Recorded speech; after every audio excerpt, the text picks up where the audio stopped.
ನಮಸ್ಕಾರ. ನಾನು ಸಮನ್ವಿ. ಇವತ್ತಿನ ರೆಸಿಪಿ ಆಲೂ ಮೇಥಿ ಪರೋಟ. ಬನ್ನಿ ಶುರು ಮಾಡೋಣ. ಮೊದಲಿಗೆ ನಾನಿಲ್ಲಿ ಈ ಕಪ್ಪಿಂದ 3 ಕಪ್ ಗೋಧಿ ಹಿಟ್ಟು ತಗೊಂಡಿದ್ದೀನಿ. ಅದಕ್ಕೆ ಸಣ್ಣಗೆ ಕಟ್ ಮಾಡಿದ 2 ಹಸಿಮೆಣಸಿನಕಾಯಿ ಹಾಕ್ಕೊಳ್ಳಿ. ಸ್ವಲ್ಪ ತುರಿದ ಶುಂಠಿ, ಸ್ವಲ್ಪ ಕಟ್ ಮಾಡಿದ ಕರಿಬೇವು, ಸ್ವಲ್ಪ ಅಜ್ವೈನ್, ಬಿಳಿ ಎಳ್ಳು, ಚಿಟಿಕೆ ಅರಿಶಿನ ಪುಡಿ, ಗರಂ ಮಸಾಲ, ಜೀರಿಗೆ ಪುಡಿ, ಧನಿಯಾ ಪುಡಿ, ಅಚ್ಚಕಾರದ ಪುಡಿ,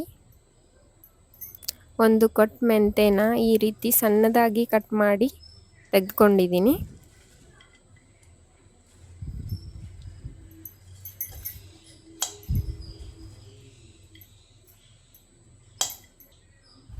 ಎರಡು ಆಲೂಗಡ್ಡೆ ಬೇಯಿಸಿ ತುರಿದ್ಬಿಟ್ಟು ತೊಗೊಂಡಿದ್ದೀನಿ. ಇದನ್ನು ಹಾಕ್ಕೊಳ್ಳಿ.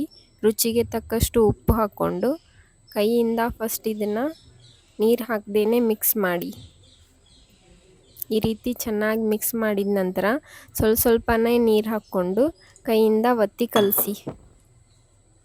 ಜಾಸ್ತಿ ನೀರು ಹಾಕಬೇಡಿ, ಸ್ವಲ್ಪನೇ ನೀರು ಹಾಕ್ಕೊಂಡು ಈ ರೀತಿಯಾಗಿ ಚಪಾತಿ ಹಿಟ್ಟಿನ ಹದಕ್ಕೆ ಕಲಿಸ್ಕೊಳ್ಳಿ. ನಂತರ ಇದಕ್ಕೆ ಸ್ವಲ್ಪ ಎಣ್ಣೆ ಹಾಕ್ಕೊಂಡು ಇನ್ನೊಂದು ಸರ್ತಿ ಮಿಕ್ಸ್ ಮಾಡಿ. ಈ ರೀತಿ ಸ್ವಲ್ಪ ಗಟ್ಟಿಯಾಗಿ ಕಲಿಸ್ಕೊಳ್ಳಿ. ಈಗ ಇದನ್ನು ಚಪಾತಿ ಹಿಟ್ಟು ತಗೊಳ್ತೀವಲ್ಲ ಆ ರೀತಿ ತಗೊಂಡು ಉಂಡೆ ಮಾಡಿಕೊಂಡು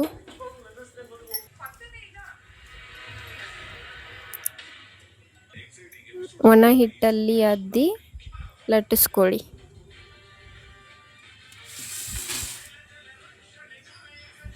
ಈ ಪರೋಟ ತುಂಬಾ ರುಚಿಯಾಗಿರುತ್ತೆ, ಹಾಗೆ ಹೆಲ್ದಿ ಕೂಡ.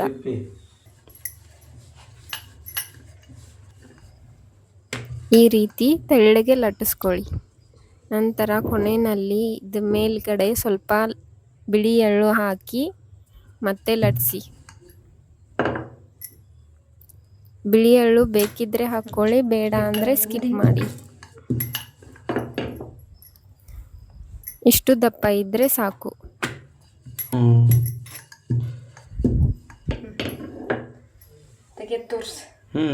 ಚಲೋ ಐತು. ಅವೆಲ್ಲ ಕಟ್ ಮಾಡಪ್ಪ, ಎಲ್ಲ ಹಾಕಿಟ್ಟಿದ್ದಿ ಆ ಮುದ್ಗಿದ್ದೆ ಆಗಿದ್ದು. ಈಗ ಇದನ್ನು ಬೇಯಿಸ್ಕೊಳ್ಳೋಣ. ಬೇಯಿಸೋದಕ್ಕೆ ಹಂಚು ಮೊದಲೇ ಕಾಯಿಸಿದ್ದೆ. ಇದಕ್ಕೆ 1 ಸ್ಪೂನ್ ಎಣ್ಣೆ ಹಾಕ್ಕೊಂಡು ಪರೋಟನ ಹಾಕಿ ಮೇಲ್ಗಡೆ ಸ್ವಲ್ಪ ಎಣ್ಣೆ ಹಾಕಿ ಚೆನ್ನಾಗಿ 2 ಬದಿನೂ ಬೇಯಿಸ್ಕೊಳ್ಳಿ.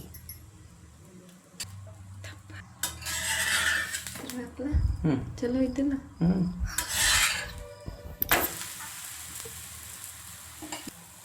ನೋಡಿ ಕಲರ್ ಎಷ್ಟು ಚೆನ್ನಾಗಿ ಬಂದಿದೆ ಅಂತ. ಈ ಪರೋಟ ನೋಡೋಕ್ ಕೂಡ ಚೆನ್ನಾಗಿರುತ್ತೆ, ಹಾಗೆ ಹೆಲ್ದಿ ಕೂಡ. ತಿನ್ನೋಕ್ಕೂ ತುಂಬ ರುಚಿಯಾಗಿರುತ್ತೆ. ನೋಡಿದ್ರಲ್ಲ ಫ್ರೆಂಡ್ಸ್, ಈ ಪರೋಟನ ಎಷ್ಟು ಈಸಿಯಾಗಿ ಮಾಡ್ಕೋಬಹುದು ಅಂತ. ಇದನ್ನು ನೀವು ಮನೆಯಲ್ಲಿ ಟ್ರೈ ಮಾಡಿ. ಹಾಗೆ ಹೇಗೆ ಬಂದಿತ್ತು ಅಂತ ಕಮೆಂಟ್ ಹಾಕೋದನ್ನು ಮರಿಬೇಡಿ. ಈ ವಿಡಿಯೋ ನಿಮಗೆ ಇಷ್ಟವಾದರೆ ಲೈಕ್ ಮಾಡಿ, ಶೇರ್ ಮಾಡಿ, ಸಬ್ಸ್ಕ್ರೈಬ್ ಮಾಡಿ. Thank you.